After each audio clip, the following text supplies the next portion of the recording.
This is such a good story because I don't care when you read it, Mhm. it's a political story. Hi, everyone. This is Raquel. Hi, and this is Jennifer. Welcome to Madness Cafe. This is a feminist podcast where we talk about women's issues, politics, and health and wellness. And where those issues intersect. Hey, everybody. Welcome back to Madness Cafe. Today is another installment of our banned book series. And this time we're talking about The Giver by Lois Lowry, which is so good. Yeah, I really liked it. It came out in 1993. It's the first book in a series of four books. Haven't read the other three yet. Me neither. But honestly, I think this book stands alone really well. Yeah. Before we get into details about the book, I want to talk about why it was banned. And I found this website called, it's a pretty interesting website. It's called thisbookisbanned.com. Oh, cool. I got to Yeah. check that out. Yeah, yeah. And so, My new favorite shopping place. yeah, exactly. Yeah. They talk about The Giver, Hmm. and I just want to read just a couple of paragraphs about them talking about why this book was banned. Okay, cool.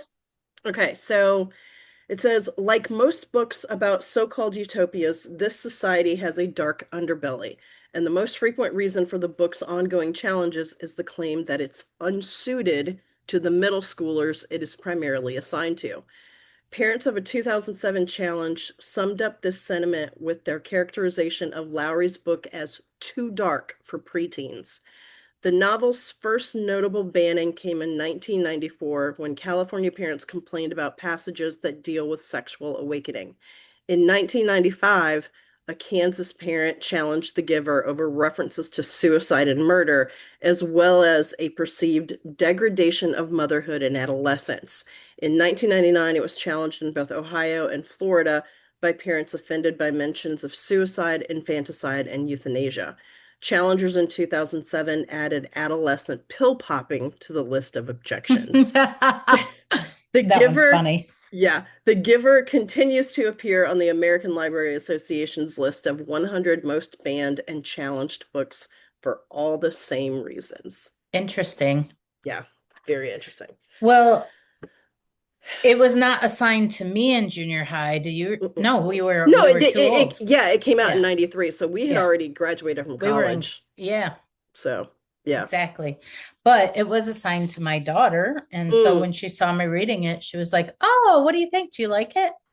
And I was like, "Why, yes." I did like the book. I like sort of like apocalyptic end of world or change of world or utopia mm, or dystopia. I like that kind of mm, that flavor always appeals to me. mm. Yeah, yeah. I really liked the book as well. And I just thought it was just so interesting the wording that Lowry used for things. So instead of home, it was dwelling, or Hmm.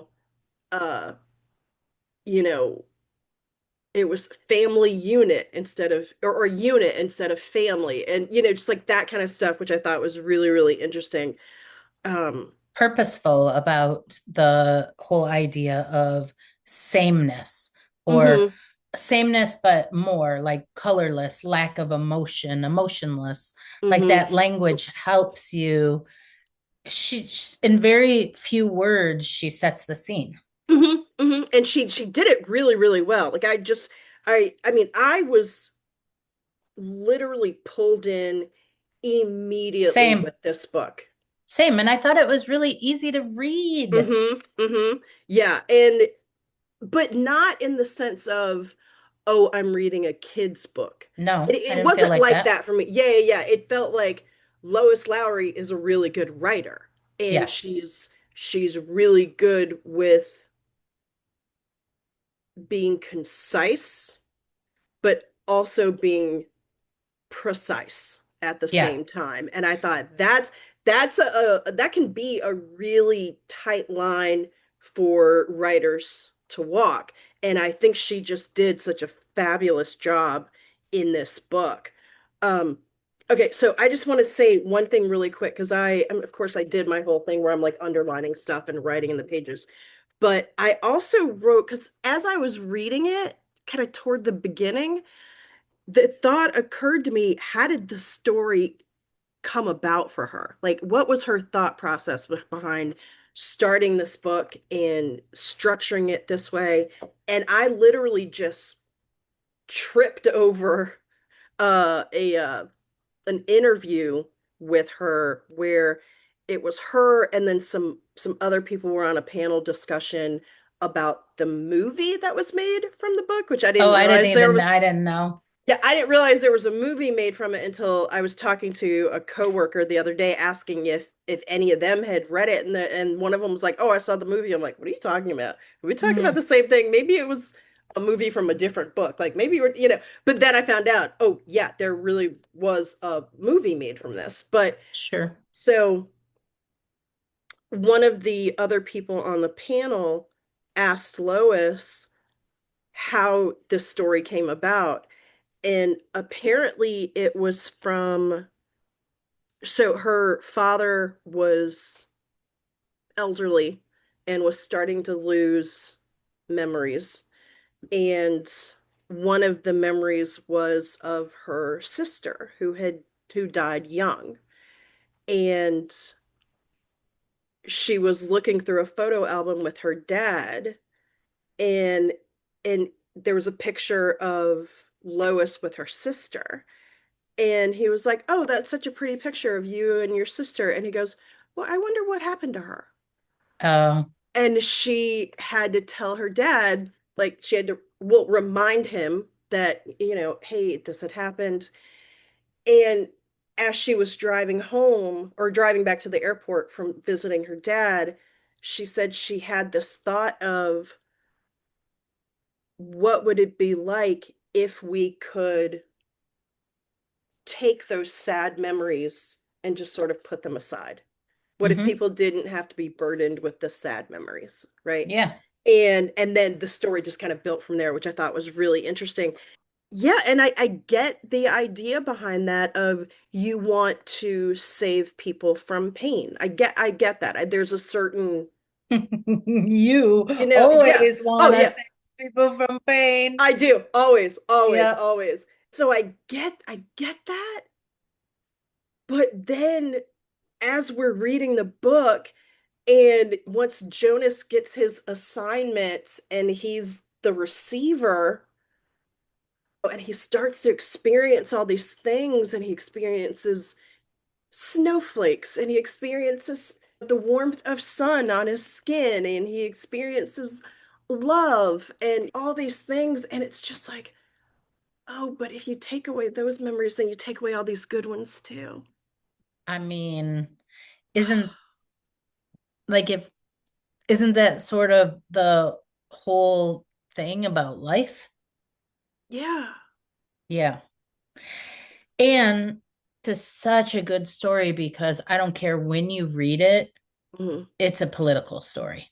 In Oh. 1994, it was a political story. Now in 2026, it's a political story. This Mhm. whole idea of how do we create a utopia? How do we have sameness? How do we have equality? Well, and how do we have a society that lives by agreed upon rules?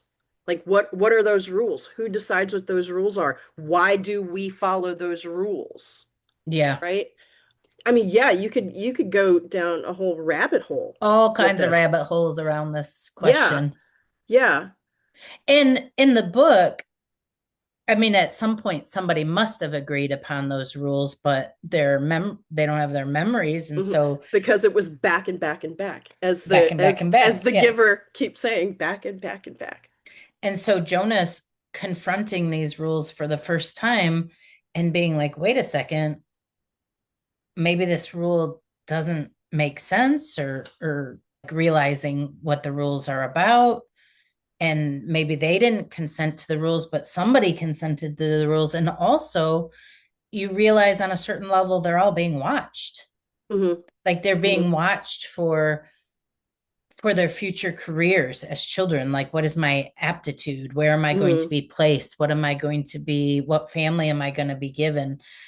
They're all being watched and they're held to this standard. So even if they thought of breaking the rules, then they don't. Or if they're a slow, as in the child Gabriel, if he's a slow developer, maybe he doesn't fit in society. Yeah, That brings up the and then whole maybe idea. he's released. Maybe that brings up the whole idea of eugenics, or like the reason I say it's political is because we have some ideas in our government right now about maybe autism or autistic children shouldn't. I'm not saying that, Mm-mm, mm-mm, but it's just some interesting concept. If we're all the same and we all function well together, then everything's, but also where's life? mm-hmm, mm-hmm. Where's the joy? You don't get Where's joy. yeah, yeah, exactly, exactly. Like, but and where's the interesting Art. thing that comes with somebody who's different, or somebody who has a different idea, or somebody who uses a different skill in a different way? Okay, but let's say we hadn't read this book, which we have, Hmm. so we can't Hmm. really take that out of our We out of we our can memories. we can pretend.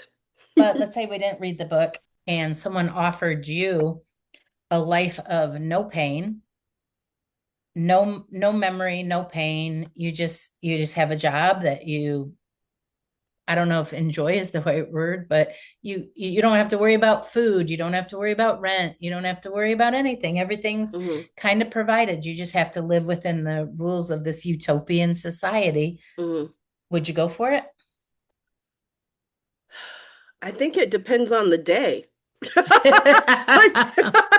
I mean, like catch catch me in a couple hours, I might have a different answer, but or it depends on if I had a bad day at work, or if somebody was mean to me, or whatever. But I get it. I get how you can go from wanting everybody to have all of the things that they have to have their needs met, right? Yeah, of course. I can see how you can get from everybody having their needs met to, oh shit, we just went a little too far and now everything's exactly the same and there's a rule for everything, and like there's no room for choice, there's no room for individuality, there's no like imagination is not even a thing in the world of the giver. No, and also you brought up that when the people were being released, really they Hmm. were being killed, Hmm. right? Hmm. That's part of the book. Hmm. Because they weren't the same, or because they didn't fit, or because they weren't part of the rules, everyone who was allowed to live, was part of this society, was Hmm. the same. They wore the Hmm. same clothes, they wore their hair the same way, they did the same things at the same age. Hmm. Their stirrings, which would be their like sexual awakenings, Hmm. were Tamp down, tamped take a down. pill. Yeah, take a pill, get rid of that shit, because that's not going to work in a society if we want to keep you all under control. Hmm. Control, I can see what comes to mind for me is the whole trad wife movement, where, Mm, okay, maybe it's mm-hmm, not mm-hmm, exactly the same, but you mm-hmm, think, oh, I'm going to just take on a traditional role. I'm going to be the food maker, and my husband's going to be the provider, and everything's going to be great. And it's all going to be utopia, because I mm-hmm, think if give without reading the book and without knowing the consequences, maybe we'd all be sort of drawn to this idea of utopia. mm-hmm. Yeah, no, I get it. I get it because, when you compare it to, you The know, struggle, the the struggle the is real. struggle, right, right. And if you're somebody who is unhoused, or you are having any other significant issue that is going on, whether it's health or finances or family issues or fertility issues, or any number of things, I could see how somebody could go, yeah, okay, or sign me up.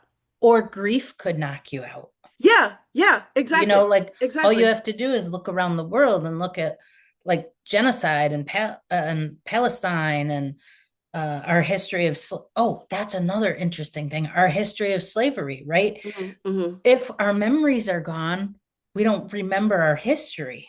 Hmm. Hmm. We only have this utopia now of this, or dystopia, however you want to, Yeah. right? But we have this idea of utopia if we just, let's just, the past doesn't exist. Hmm. Nothing that happened. There was no war, there was no slavery, there was no Hmm. racism. We're all the same. We're We all don't we gray. don't we don't see color. No, we're all gray Well, now. and they literally don't see color in Right. here. Like they don't even see the color red. So looking at an apple, it's just here's a food source. I wonder if food is even appetizing then. I don't think appetizing is even a consideration. It's Right. literally like here's the food that was brought to you to keep your system functioning and keep you healthy.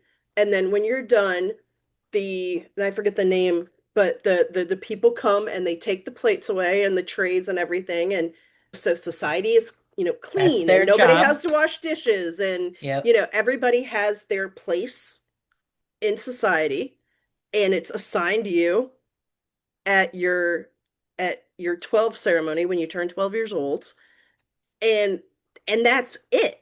And then when your kids turn 12 and they finish their training and they go away, then you move into the part of society with the childless adults, right? And then when you get really old, you move on to the house of the old. And then You get released you get eventually. released. You get released. And it's not like you just die of natural causes. You get to a point and Euthanized. you get put down. Yeah. Yeah.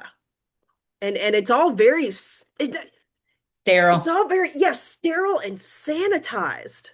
I think one of the interesting things to me about the book, and maybe it's the biggest paradox of the whole thing, is in the beginning of the book, they kind of open up with their rituals and they talk about at the end of the day, every day, they all sit around the table, Jonas and his sister and his mom and his dad, and they talk about their day. What Mm-hmm. emotions, what feelings did you have during the Mm-hmm. day? Mm-hmm. And then in the morning, they have a similar ritual where they all talk about what dream did you have last night and Yeah. what were your feelings? And it's all this talk about feelings. And yet, at the same time, Jonas's father, who is the caregiver of young newborns, new children, what did they call them? New children. New children. Mm-hmm. Jonas's father, who is the actual caregiver, then can just, there were twins and Yeah. only one twin gets to live Yeah, because you based, can't have two people walking around who look exactly like each other. yeah, based on weight. They just decide that one gets released. So then Jonas sees his father actually euthanizing a child and throwing it into the dumpster with no feeling whatsoever. So here they talk about their feelings, Mm-hmm. but then there are no actual feelings. Yeah, yeah. It's just the language around the Feelings. feelings. Because as they keep Devoid saying, of you feelings. must be precise your Language. in your language, right? Yeah. The precision of language, too, that was so interesting to me, Mm-hmm. having been raised by a father who had a precision of language Mm-hmm. business and Mm-hmm. thinking about all the times in my life when precision of language has come up. Yeah. And Jonas says to, after he starts to have some of the memories, after he Mm-hmm. becomes the Yeah. Yeah. receiver, After he starts his training with the giver. yes, he says to his, after having a beautiful memory of Christmas or a family celebration, he comes back to his family and he says, Mom, Dad, do you love me? And they say, precision of language, Jonas. Love is such a, it's ambiguous. It doesn't exist. It's not real. There's no point to it. Do you mean, do we enjoy you? Yes, of course we enjoy you. Do you mean, are we proud of your accomplishments? But they Yeah. have no love. The word love is useless because Yeah. it's Yeah. not precise. Right. Well, think about it. I mean, there's like there's been comparison to of English to I think it's certain indigenous languages that have and maybe other languages as well, but there's different words for types of love. Like love between friends is a different version of love. Love between a parent and a child is another version. Sure. You know, like that kind of thing. Whereas in the English language, you're just supposed to figure it out from context, Sure. right? And Eckhart Tolle would tell you that the love that we say we experience is really not love at all. It's all about ownership. And Mm, then uh I can't, but Bell Hooks would tell you love is a verb. It's hmm not this word that we think it is. So Yeah. we do have some imprecise hmm beliefs, meanings, all of that around love. And there is no real definition of it. Yeah. So Yeah. And yes, I enjoy you, Raquel. I I enjoy it too. And I am proud of your accomplishments. am proud of your accomplishments as well. I don't know if that's love, but that part was just so interesting to me. The Yeah, I mean, precision of language. okay, so speaking of precision of language, when he gets the first memory of snowflakes, Yeah. I loved the way Yeah, that she's a good writer. Lowry expresses how Jonas experiences these things. Like I just loved it. And there was one, okay, so there was a passage on page 102 where she's talking about him with snow, you know, having the memory of snowflakes and all that. So I just want to read it because I just think it just made me smile. It's just so good.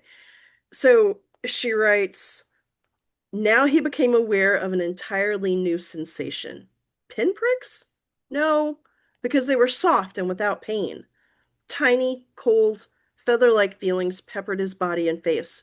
He put out his tongue again and caught one of the dots of cold upon it. It disappeared from his awareness instantly, but he caught another and another. The sensation made him smile. I mean, what a great way to describe snowflakes. And honestly, if you think about it, like if little kids could express what they feel the first time they experience snow, I think it would be fascinating. Like think about it, like when you see a little kid go out in the snow for the first time, like they're all just like, I mean, there's just wonder on their faces. See, if we knew we had to give up our memories to have no pain and not worry about food and rent, I don't think we'd do it. Mm-mm. I don't think I we'd don't think choose to because like even with the death of my mother, I thought a lot about this existential stuff. Like yeah. the grief is so painful. And I was like, would I rather have not loved my mom to not Mm, feel the grief, right? mm, But no, the answer was always like, no, the love was worth it. mm, And mm, and even though that's like one of the worst pains, maybe that is the thing of life. The experience is worth it. That's why mm. we come here. Yeah. Yeah. And I I don't think know. it's the whole understanding that life isn't just sunshine and rainbows, right? And Well, God, it's not even. Woo, that came really close. and uh like we appreciate it's going to sound so cliche, but we experience and appreciate the sunshine and rainbows more because of the times when we don't have the sunshine and the rainbows. Right. If we just had food brought to us every day and we Mm, never had to clean up or cook it or shop for it, yeah. maybe it would lose its meaning. hmm Hmm. I don't know. Well, Maybe it wouldn't. I don't know. I really well, don't and know. if you didn't, if colors didn't exist, like if you like think about whatever your favorite color is, and think about if you no longer could tell any colors apart, like if Well, everything was just gray, yeah, then no, I don't want to live that way. yeah, no, not at all, not at all. All right, I looked up some pretending like you're a junior high teacher, some of Okay. the questions that they ask students, because this is part of the junior high curriculum now, Hmm. which Hmm. I honestly think it's a perfect book for junior high. Yeah, I don't think there's anything wrong with this. not at Parents who all. want to ban it because they're worried about the stirrings, your kids are having stirrings. Yeah, You exactly. need to talk to them about them. Right. And literally it's not graphic in any way. It's Oh, literally just like, "Oh, biology is starting to happen. Here you go. It's time for you to start taking your pill." yeah. Well, You know? actually, the mother handled it very well for a utopian or a Mhm. dystopian society. Like she Mhm. did, she followed the rules. You Mhm. had a dream. Here's the pill. You're not going to have any more dreams. Yeah. Yeah. All right. So here are some of the questions. Okay. How much would you be willing to give up to live in a safe and secure world? Would you give up as much as the people in Jonah's community? No. And you know what? This made me think of something too. Like literally this just popped into my head just now. Like after 9/11, Mm-hmm.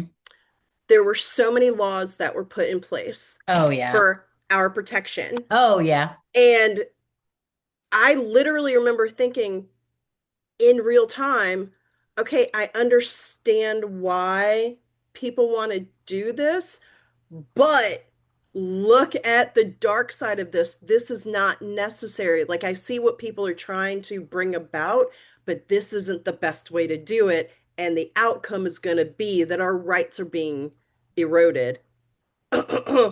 25 years later, look at where we are, Yeah. you know? No, Um, this book is very, very political. That's why they wanted to ban it. mhm, mhm. They don't want you to think about, they don't want you to think about that. They don't want you to think. All right. One of the most controversial things about the book is that it just kind of ends. You don't Mm, know if Jonah and Gabriel are going to live or if yeah. they did live or they're on the sled and they're, Or if Jonas is having a hallucination and, or maybe he's seeing heaven. yeah. Yeah. I mean, we really don't know. Right. How do you imagine The Giver ended? And would you like to see the ending more spelled out? Why or why not? So when I finished the book, I was thinking, oh, this is awesome. Jonas and Gabriel have gotten to elsewhere and they're being welcomed by the people in elsewhere and they're going to experience like that's literally and maybe that was just my Pollyanna side was taking over when I was finishing the book. I don't care because that I was just like, oh, this is so great. They're gonna go and little Gabriel is gonna get to grow up and he's gonna experience memories and imagination and being able to have your own thoughts and knowing the color red and being able to be on a sled and like all and I was just like, oh, this is nice. And it literally it wasn't until doing research like behind the book and what people thought about it that I was like, oh, That isn't what happened.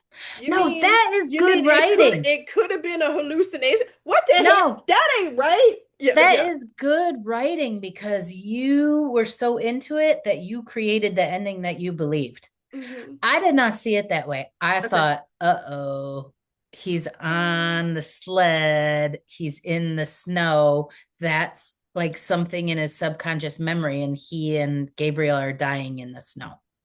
That's the Oh. way that I have a darker subconscious than you. Or maybe I was just like, Lord Jesus, give me But something good. I got too much going on right now, please. but I didn't this is going to sound weird, but I didn't think of it as bad because I thought of as they were dying, he was in a memory, a beautiful memory. Hmm.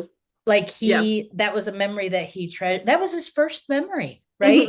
Hmm. Hmm. So reliving the first memory in his death is the way I saw it. It was like he was being comforted. Yeah. And I didn't see it as super tragic, other than they were young boys and they shouldn't be dying. Right, right, right. Yeah. Interesting, though, isn't it, that it was left Yeah. hanging? Yeah.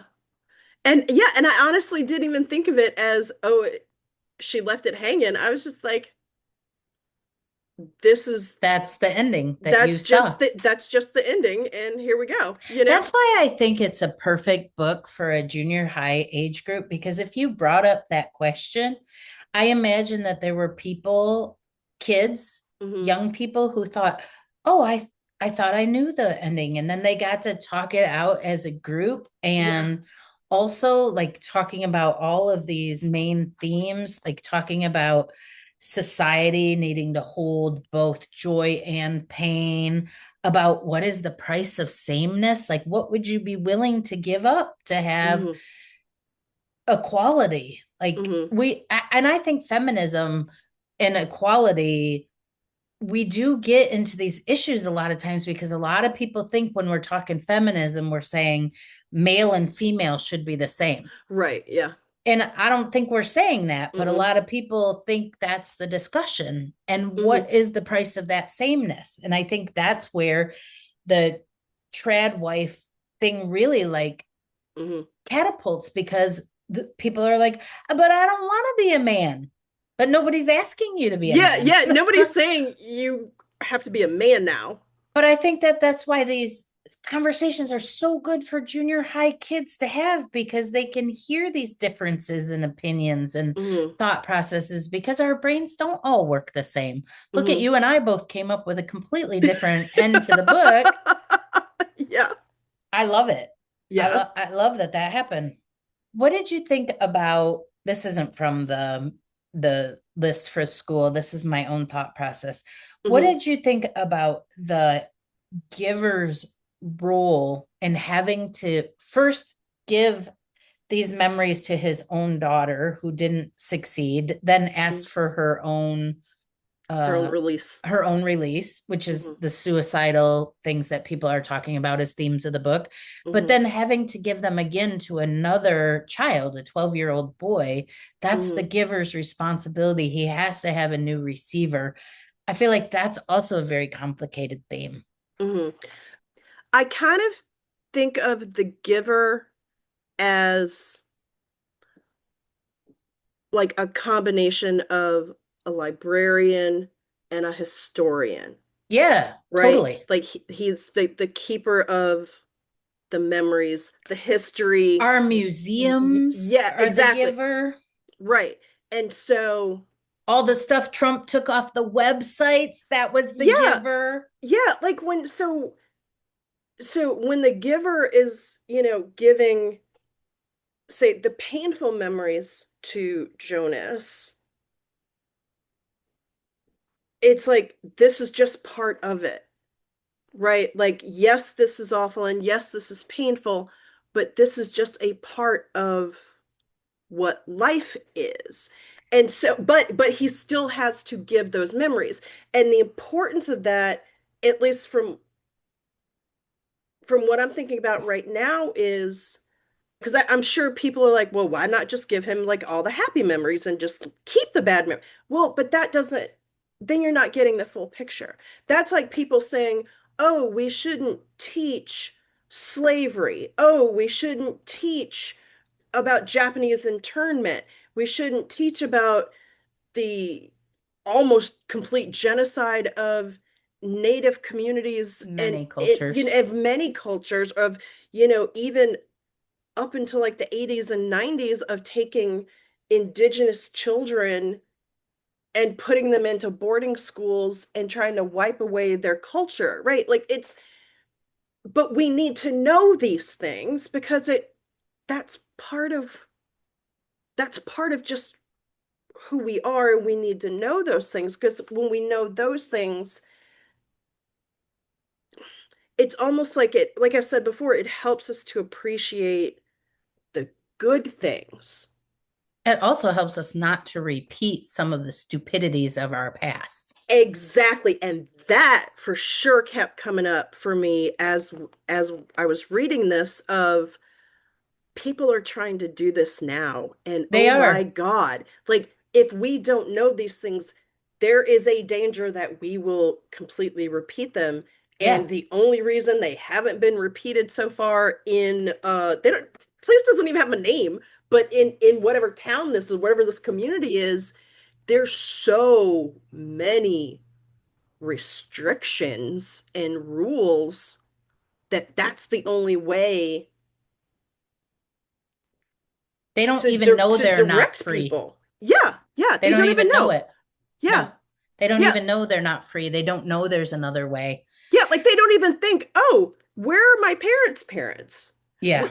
Where are Where do their I come parents? from? Where do I come from? Oh, I was, you know, Placed with this family. there was a birther, and then I came along, and then society gave Way me to turn to, women into the birther, man. yeah, So I just had this thought, so I'm going to try and follow this through.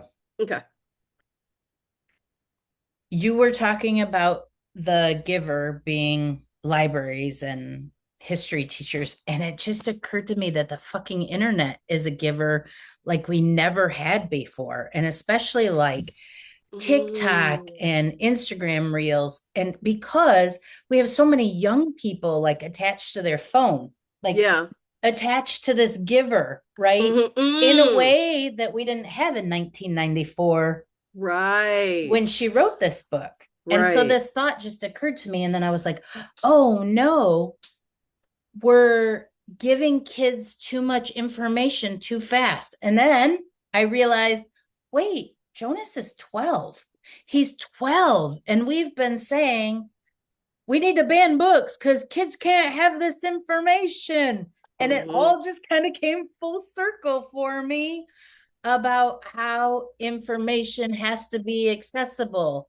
mm-hmm, However, I'm not finished with that thought because it all came really rapidly. Like yeah, this is like the ultimate giver. mm-hmm, And can our society, well, the other thing that Jonas, yeah, I hear you. I know it makes you start thinking. mm-hmm, And I hear the other thing with Jonas is remember he got his rules, mm-hmm, and in his rules it said he could lie. And that's the mm-hmm, first time he ever thought about lying. And then he mm-hmm, thought, I can ask my dad anything, but he might lie to me. Lies, mm-hmm, like misinformation. It is mm-hmm, not only the giver, but it's also how do we know we're being told the truth? That was the first time Jonas realized mm-hmm, he might not be being told the truth. mm-hmm. Yeah. Your Yeah, turn. but so yes, I completely agree with you about yes, our phones like this is this is a giver, right? Like this is a version of the giver. But in the book, Jonas as the receiver has the giver to kind of talk through those But only the memories. giver. Well, yeah, exactly. But at least has that, right? Mm-hmm. So my point is that we have this thing that's giving us all this information, but then we need to talk to people. Mm. We need to have an interaction with somebody to talk about what we're taking in, whether it's society's memories or it's information. It's basically, we still need to be in community. Or it's alternate facts. Well, yeah. But my point is, there still has to be community. You can't just take all this shit in and then just be like, okay, now I'm done. No, you still have to then synthesize that information in conversation with other people, even if it's just one person. Final question from this list Okay. from me. Okay. What does Gabe represent at the end of this book?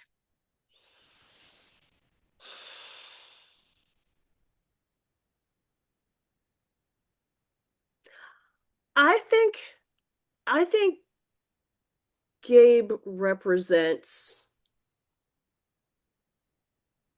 possibility, and not just possibility, but the possibility of a new future and a new way of existing in the world.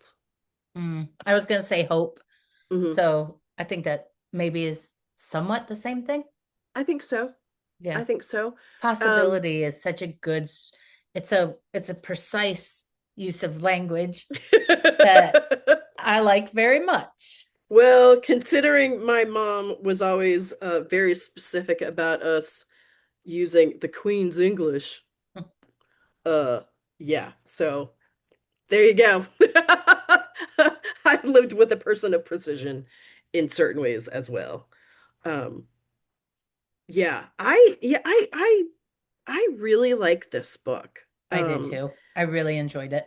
So much. And it was funny. I was listening to the Stacks podcast. I mean, I've brought it up like 1,000 times over the Sure, course sure, of sure. time. And it wasn't even about this book. It was just Tracy Thomas and her guest, whose name I can't remember right now. They were just talking about just, books in general. And somehow they were talking about what their favorite book is. And Tracy Thomas said that The Giver is her favorite. Oh, really? Yeah. And I was like, oh, that's so cool. Oh, Yeah. And I get it. I can see why this book is a favorite for so many people. yeah. It's it's got a simplicity to it Mm, on one side, and yet the simplicity is so freaking powerful and full of multitudes of questions mm-hmm. Mm-hmm. and lots to think about, lots to process, lots to, yeah, the ending, but everything else. And it kind of makes me want to pick up the next one now to see. Mm-hmm. I'm assuming since there's four books that you're right that Jonas and Gabe survived, but who Maybe, knows? maybe not. The I did see a little bit of another YouTube thing where they were talking about the four books, and apparently the stories appear to be separate stories, Oh, but tied. toward the end they get kind of tied together and you start to see how they come together or how they're all Interesting. connected. So I don't know. So it Gabe and Jonas may not survive. I don't know, but I think this is one of those books where, and I know I've said this before, but I really feel it with this one. I feel like this book will continue to unfold Hmm. for me over time. I feel like it has unfolded for me already, even though I just read it, because it's, again, I want to say that it's political, that this was written in 1993, became really popular in 1994. It's Hmm. now 2026. We read that book a couple of weeks ago about the geography of desire about Hmm. Africa, which sent me on a little trip to think about Senegal, which was in 1994 for me. Oh And it wow, sort of yeah. was like, oh, so that's why I can see what was politically happening then Hmm. versus what's politically happening now. Yeah. And I see how when I look back at things, in many ways we have always been in some kind of crisis as Hmm. a country or a nation or a world. Hmm. And as a world, so many crises. Yeah. And I do think people are evolving, our brains are evolving, our ability for compassion. I think we are moving in a projectile, even though it goes seems to go like this. Hmm. I Hmm. think we are Yeah. of I think just this writing proves Hmm. that, you know, yes, maybe things are a little better in some ways, but they seem so bleak. Yeah. Yeah. It's like two steps forward, one step back Right. constantly. But if we look at the way things work, like a paradigm works or a way of life works, of course, the people who want to suppress history and they want to ban books and They want to hold on to what was so Hmm. strongly. They want to look back and be like, oh, it was so idyllic then, we know it wasn't. Right. But their voices are so loud because they're trying so hard. Hmm. Hmm. Yeah. Yeah. And I think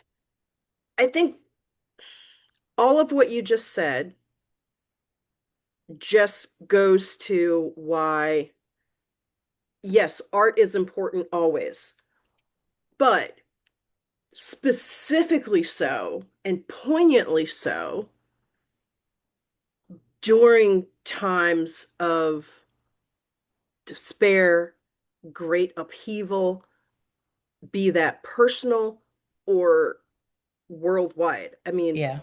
it's art is still necessary. And that's one of the things that in this community they got rid of. They got rid of all those things, art, color, books, Books. all those. Yeah, they They couldn't only even, had a dictionary and like the rule book, and that was it. There was yeah, no reading of literature. right, exactly. And so I think this, it's almost like it's a warning, like, hey, yeah, bad shit happens,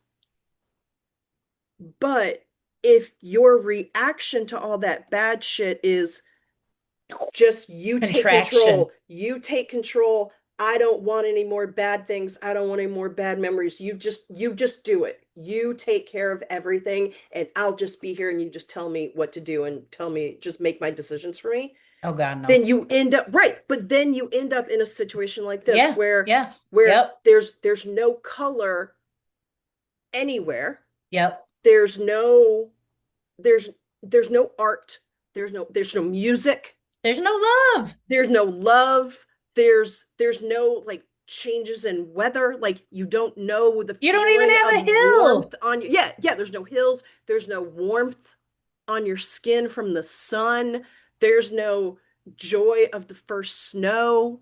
And we all know I am not a fan of snow, I don't like cold weather, but the first snow is lit. There is something magical about the first snow of the season, it just is. Yeah. And to not have that as a memory or an experience, No or animals no animal, no love for a pet, no pet loving you back, no flutter of a crush, on somebody, or or not, even or none of those dreams. right, yeah, exactly, because some of those dreams can be nice, They can be nice. They right, can be or like sweet yeah, or to not have, flowers, a flowers or a beautiful dessert a or nice glass of a wine. nice glass of wine, or what is life if we don't have any of those things, or to just appreciate the beauty of a tree, or to hear somebody's laughter and think, oh, that's nice, that person's having a good day, right? Like to not ever have any of those experiences, that's not living. No, it's not. You're just alive on the planet, like you're not existing at that point. And I don't want to live that way. No. Which is why this Mm-mm. was such a great book for Yeah. junior high students to sit Yes. and contemplate and think about. Hmm. And I will say that yes, it is directed toward middle schoolers, but here we are far beyond middle school. But I still feel like I got so much out of Oh, this I book. loved it. I think definitely, like if adults are listening and are like, well, it was for the junior high school kids, I can't read it. Yes, you can. Pick this book up. This book will, oh, It was good. it's good. It's so good. I'm giving Mhm. it a thumbs up. Me too. Two thumbs up. I'm very blown over by Lois Lowry's talent and ability. I just think, I just love it. Yeah, I think this is one that I will revisit this book from time to time, I'm pretty sure. Thank you for going on this journey with me, Jennifer. Thanks for picking them. You're welcome. Bye. Bye. Thanks for listening to today's episode. If you like this episode, please share it with a friend. Or you could leave us a comment and a 5-star review, or email us at madnesscafepodcast@gmail.com. Thanks, everybody.